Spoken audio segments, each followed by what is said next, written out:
Hey.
Good morning, and welcome to Eliot Chapel. My name is Todd Stark, and I'm pleased to be your liturgist this morning. We are an intentional community whose shared work is to open our doors to all races, genders, and sexual orientations. We strive to welcome people of all creeds and beliefs, all economic circumstances, and every type of family. Our vision is to create a just world through vibrant, beloved community. If you are with us for the first time, thank you for choosing to be here. We hope you feel warmly welcome and that the message resonates with your heart. If you received a guest card on the way in, please complete it and place it in the offertory basket when it comes around. This will help us connect with you. If you are visiting online, please send an email to welcome@eliotchapel.org so that we may personally welcome you as well. We are happy to answer any questions you may have about Eliot or Unitarian Universalism in general. Although we are not gathering for coffee in person, everyone is invited to go online at 12:30 this afternoon for our Zoom coffee hour. The link is on our website and in our Eliot Weekly email. And for those of you here today, you are welcome to spread out after the service for a conversation and connection. 100,000 welcomes to all of you this beautiful morning.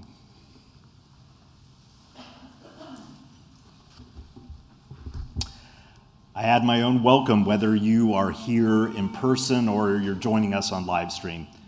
Our opening words come from Reverend Carlson, and they describe, out of the many ways of coming to this place, one particular journey. Whether it describes your journey or not, may something in this invite you to feel fully present. It is not by chance that you arrived here today. You have been looking for something larger than yourself. Inside of you, there is a yearning, a calling, a hope for more, a desire for a place of belonging and caring. Through your struggles, someone nurtured you into being, instilling a belief in a shared purpose, a common yet precious resource. That belongs to all of us when we share. And so, you began seeking a beloved community, a people that do not put fences around love, a community that holds its arms open to the possibilities of love, a heart home to nourish your soul and share your gifts. This morning, we light this chalice in the spirit of the fourth principle, in which we covenant as a congregation to affirm and promote a free and responsible search for truth and meaning. Welcome home. Welcome to worship. I invite us to rise in all the ways that we do and join our voices together in hymn number 1000, Morning Has Come.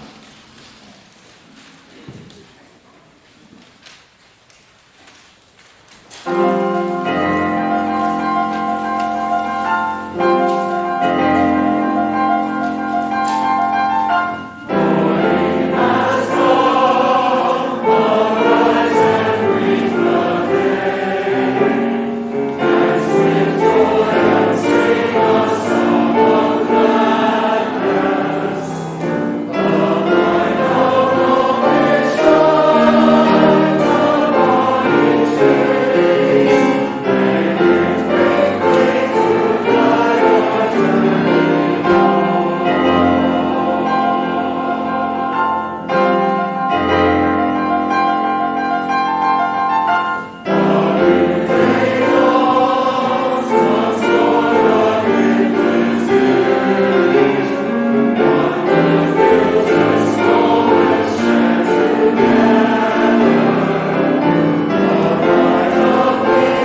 Please join with me for the unison reading of the covenant as printed in your order of service.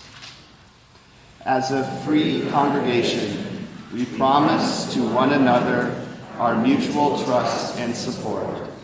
To create beloved community, we promise to be kinder to each other than we have to be. To listen fully to each other with an open mind and heart. To speak responsibly and respectfully. To find ways to improve our church for all members and friends.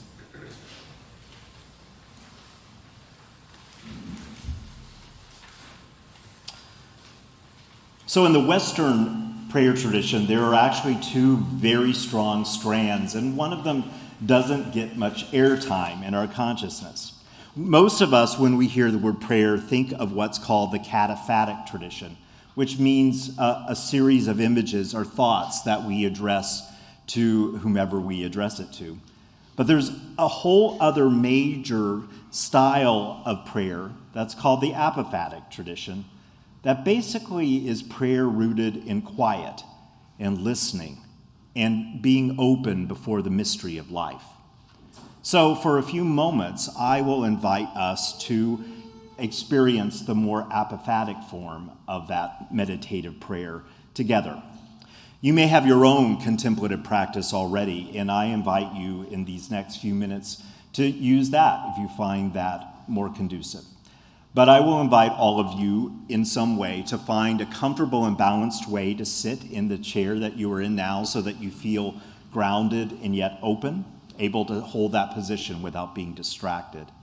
And if you're comfortable doing so, to close your eyes or to focus on something in front of you that will allow your mind to be at ease. So I will, for a moment, give you some things that you can choose to do. You can disregard them if you want to, and then leave us in a few moments of quiet.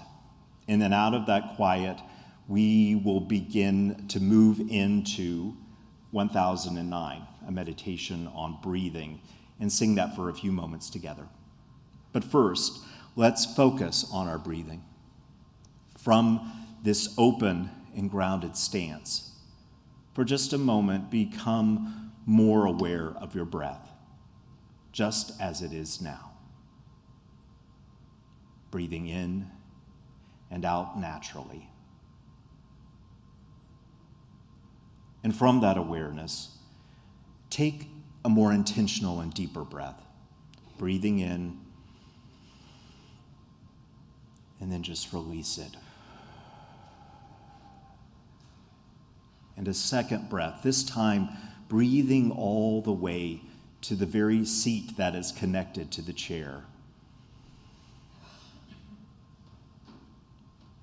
And release.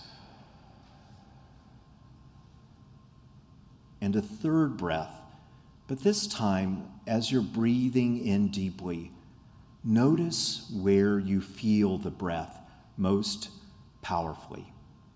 Maybe it's in your nostril as the air comes in. Maybe it is in your chest as it rises, or in your belly. Breathe in deeply.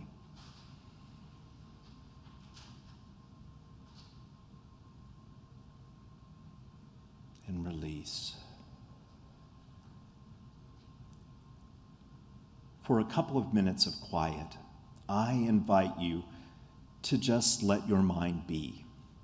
When it begins to think about other things, which is its job, you just gently bring it back by focusing on that place, that breath, where you feel it most distinctly. And then just let yourself do what you do.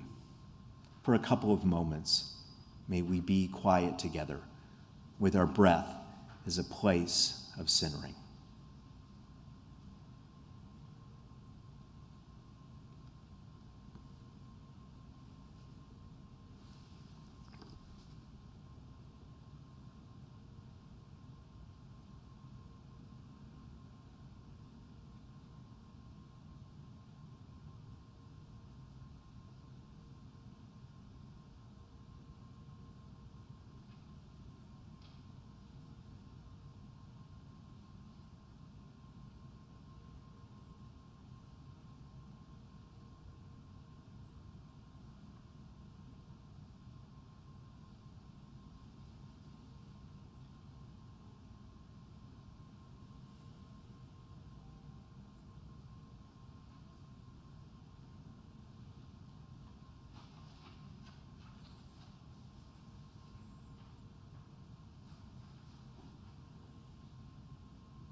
continue to breathe and be for a moment. And as the music comes in, we'll begin with a drone, a breathe in and breathe out. And then I invite you to find whatever melody line speaks to you, or just hum along for a few moments as we join in meditation on breathing.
Every Sunday, Eliot Chapel shares half of the offertory with an organization whose work shares and reflects our values. In August, we're sharing our offering with Kirkwood Area Every Child Promise, or Ketchup for short. The promise is that every child and family are prepared for success as they enter kindergarten.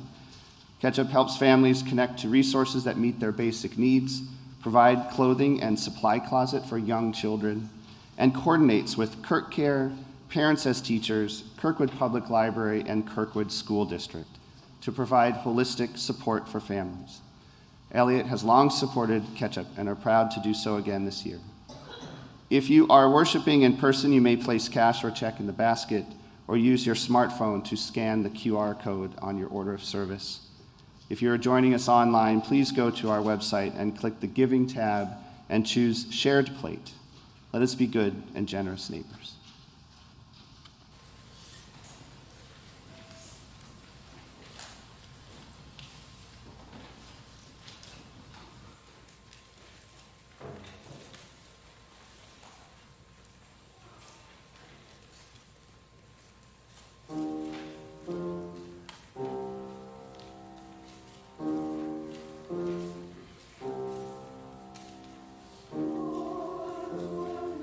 Wondrous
Will the ushers please come forward?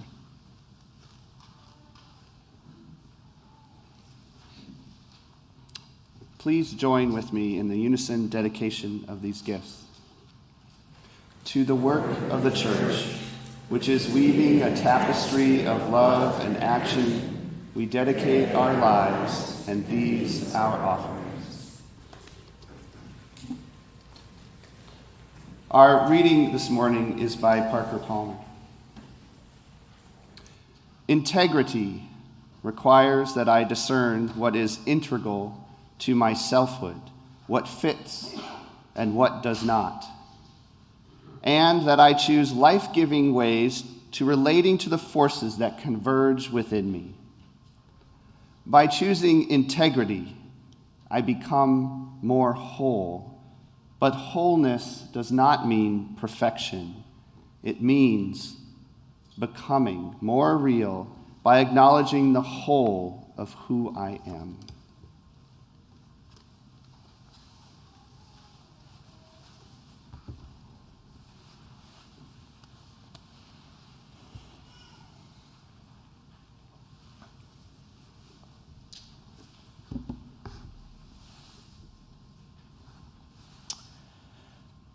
Rabbi Zusha, in the Jewish tradition, told his followers that on the day of judgment, he expected the following inquiry: not, why were you not more like Moses, but rather, why were you not more like Zusha? In China, the sage Laozi wrote, "He who knows others is wise, but he who knows himself is enlightened." And Jesus, also according to the recently, or a few years ago, discovered Gospel of Thomas, advised his disciples, when you come to know yourselves, then you will become known, and you will realize that it is you who are the children of the holy. But if you will not know yourselves, you will dwell in poverty. So I was a little surprised as I was exploring a little bit about this exploration of self-knowledge that on the entry to Apollo's temple, the god of intellectual pursuits at Delphi, there are only two sayings. There is Maiden Agan and Gnothi Sauton, two phrases that sum up the basis of all Greek wise thought. Now, Maiden Agan basically means nothing to excess, and Gnothi Sauton means know thyself. Now, when I first read this, I was actually a little nonplussed. It seemed sort of a very minimalist set of wisdom. If, as the song The Hokey Pokey suggests, that's what it's all about, that seemed pretty straightforward. But the more I thought about it and I began to wonder about it, I realized that both of them have their own incredible lifelong set of complexities. And both of them, while they may seem like an admonition for the individual, call us over and over again to be aware of our relationship to all that is, to everything around us. Because nothing in excess is always about how we are relating to that outside of ourselves, except for if the excess is that you're too self-absorbed. And in the process of knowing oneself, there is no way for that to really carry us into a deeper place without it asking us to look at the world around us, the relationships that form us and are part of our life, and understand ourselves and how we relate to those powerful forces. So, one of the building blocks of the next 2 years, over and over again, is the process, both as individuals and as a community, of knowing yourself in a variety of ways. And without that self-knowledge, and without it being something that is grounded more deeply in who you are, what you know about the world, what you are discovering that is new and transformative. Without all of those things being part of this journey, it will be much more difficult for us to use this precious time as meaningfully.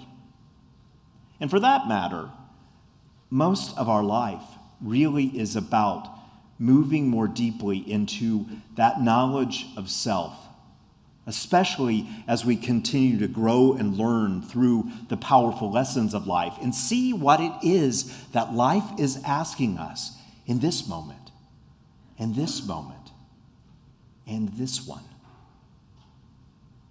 And so, if we could do a pretty good job with just one of the two great sayings on the Temple of Delphi, we will have lived a more full, meaningful, and powerful life.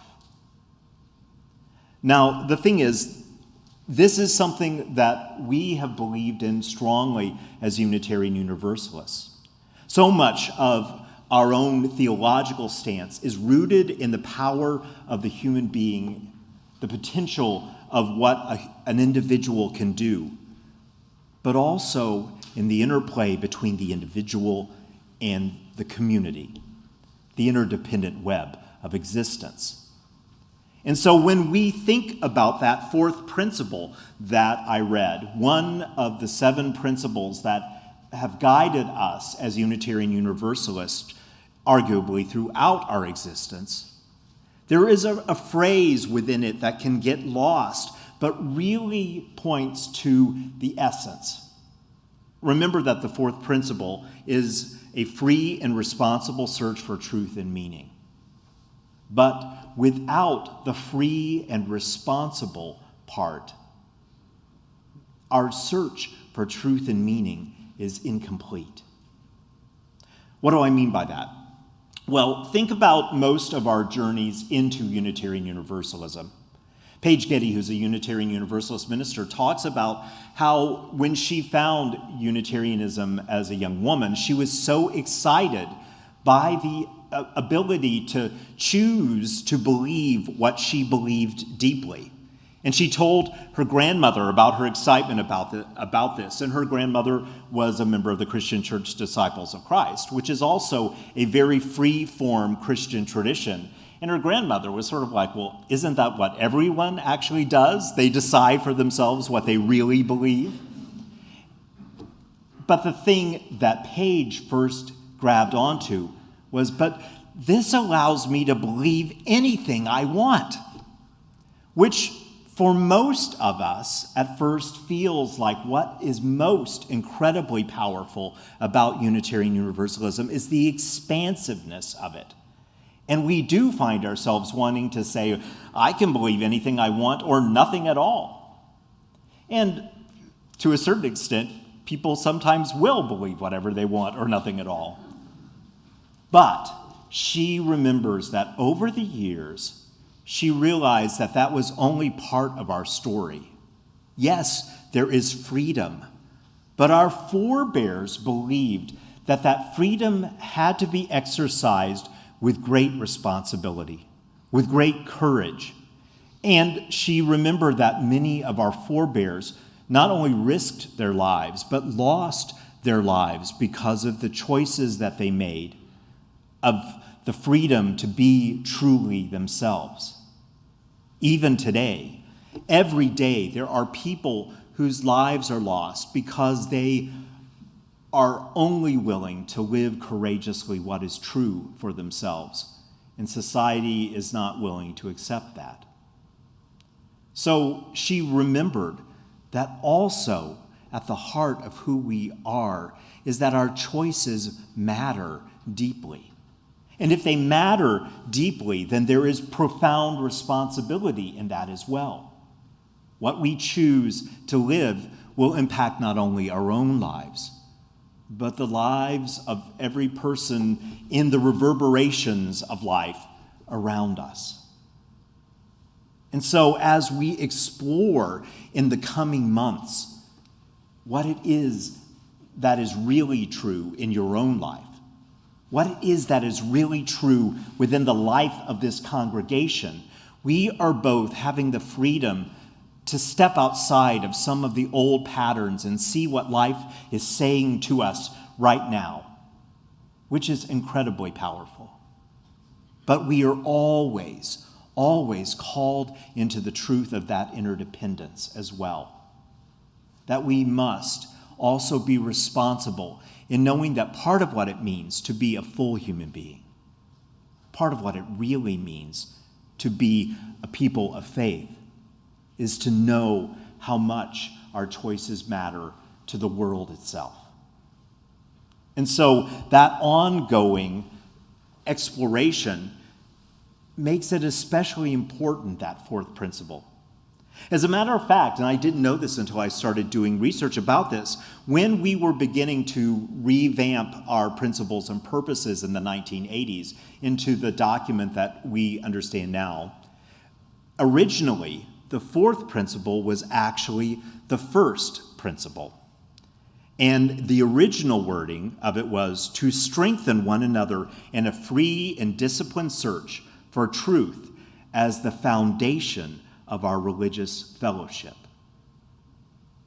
So, while I think it is wise that we begin with our inherent worth and we end with our interdependence, we also have known how essential this pursuit is to our humanity and to our community. And so, it asks us to be thoughtful in how we explore, to understand that at the center of our gatherings, we exercise over and over again that sense of expansiveness rooted deeply in a loving, caring, thoughtful, interdependent web. So one part of Know Thyself is that constant dance. But there's another part too. There is also that part that asks us to move into the deepest part of who we are and to discover it anew and see what it asks of us.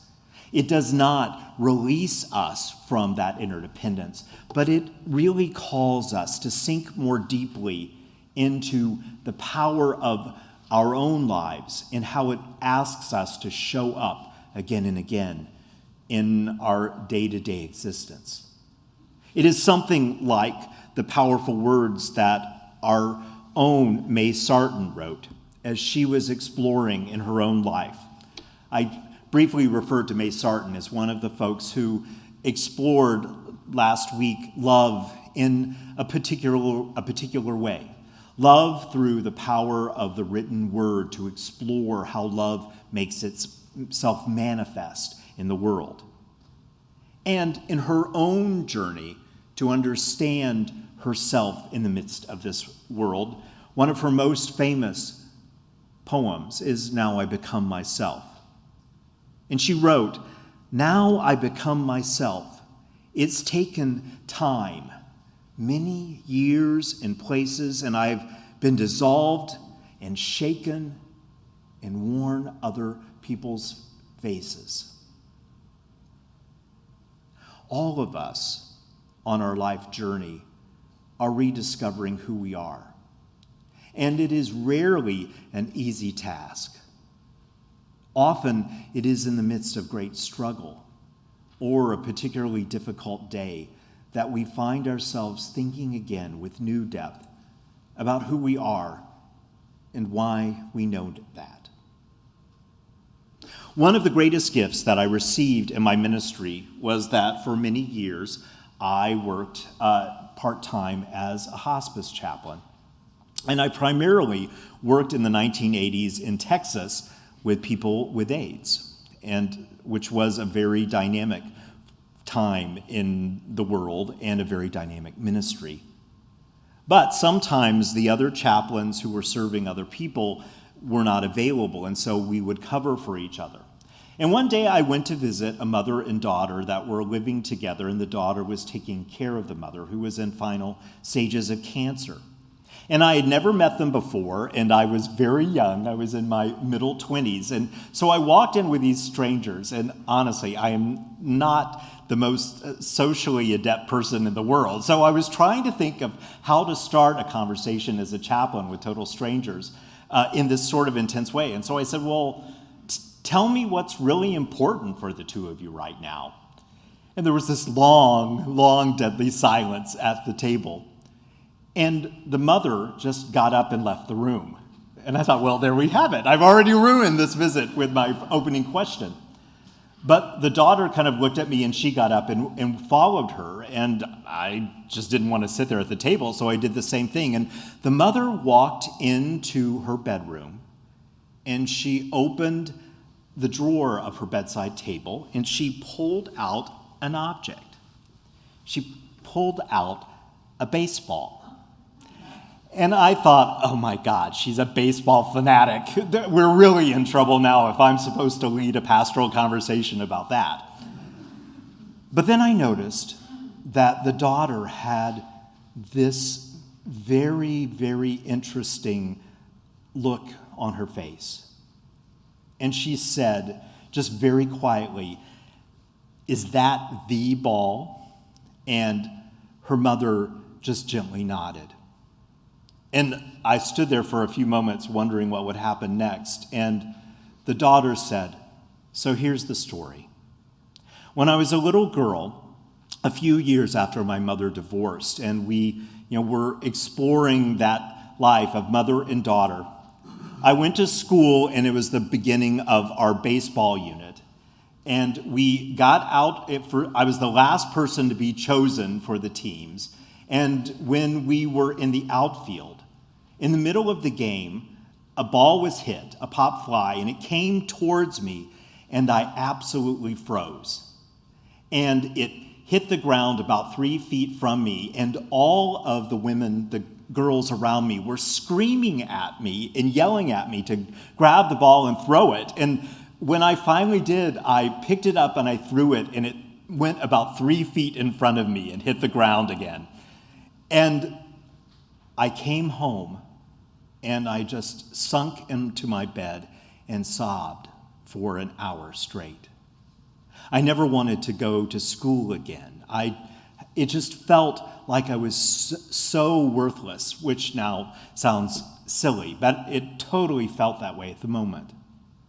And when my mom came home, she looked around and finally found me still up in my room, distraught. And I told her the story of what happened. And she said, "Okay, meet me in the backyard in 5 minutes." And in 5 minutes, I walked out there, and there she was, standing with a baseball in her hand. I didn't even know that we owned a baseball, but there it was. And so she said, "Okay, we're going to work on this together. So come here, stand in front of me, right in front of me." And so I stood right in front of her, about 1 foot away, and she just threw the ball to me. And I said, "Mom, this is not going to help. I can already tell you." And she said, No. Okay, now let's take a step backward." And she said, "Now throw the ball back to me. And now let's take a step backward." And slowly we began to move further away from each other. And she said, "The thing is, I was on the cusp of adolescence, but as I was stepping back, I began to notice things. I began to notice, first of all, that my mom, who had worked all day long at the bank, had only stopped to change her shoes, but she was still in the clothes that she had worn all day, working very hard at work. And yet there she was, out in the backyard, throwing this ball back and forth. And as I stepped back even further, and at this point we were probably about 30 feet from each other, I noticed just how calm and strong and loving she looked. And I realized that we women in our family come from amazing DNA, that my mom was such a wise survivor, and that this had to be a hard time for her. Even as an adolescent, I realized that. And what a loving thing that this was. And finally, we got to the point where we were at the outer expanses of that backyard. And my mother had the ball in her hand, and she let it go, and it flew through the air. And I realized most powerfully that it didn't matter a bit whether I caught that ball as it flew in my direction, because it was carried towards me with nothing but the power of love.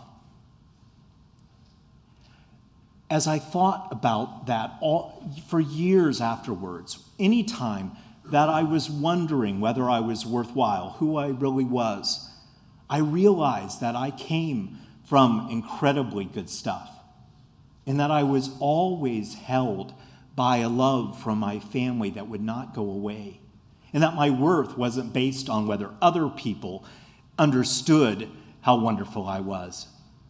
It was based on me holding on to that truth. And so that ball for years became my touchstone to remember that, and it disappeared. And at that point, her mother said, "Yes, and I found it. And for the last months, it's reminded me as well of who I am and what matters most." As we journey into this idea of knowing yourself, what I find most meaningful about it is that it asks you to step out of the day-to-day, to get a little perspective, to allow that perspective to help you see the larger truths of your life, the larger realities of who you are, and to let that loving power help you know yourself anew. And from that place, to act in ways that, one way or another, do change the world. That's our work over the next 2 years at its core. I look forward to that adventure with you. Will you rise in all the ways that you do and join me in our closing hymn, number 203.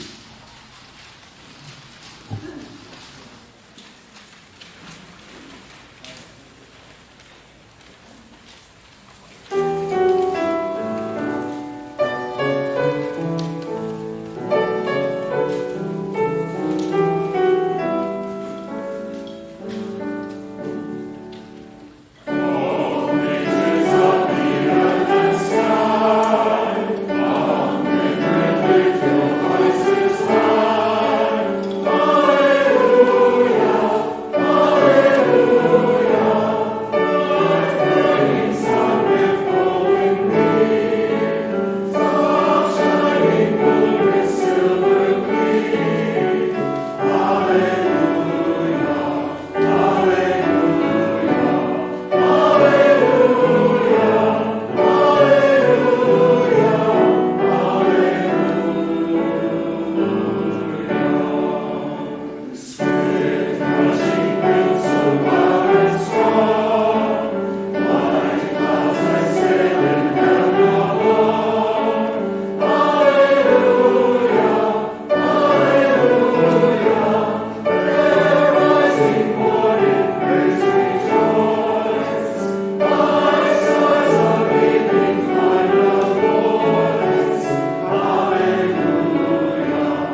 as we prepare to leave this place, may you in your own way find the courage to be your true self, and let that truth be a blessing to the world.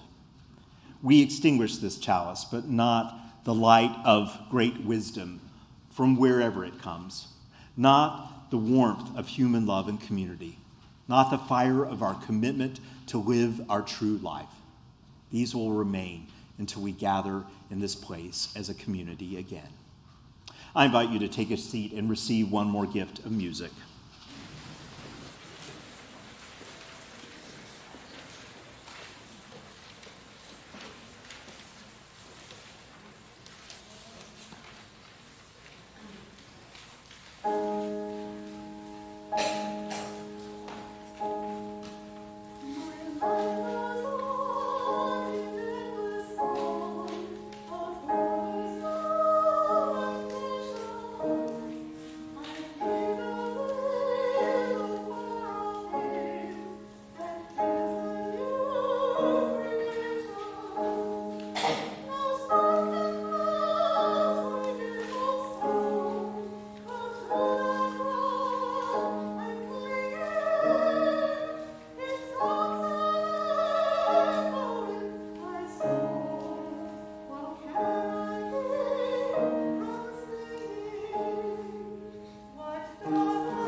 Thank you, Beth, Pam, and David, for the gift of music. Thank all of you for sharing this time together. Say hello to someone new to you before you leave, and I'll see you soon. Take care.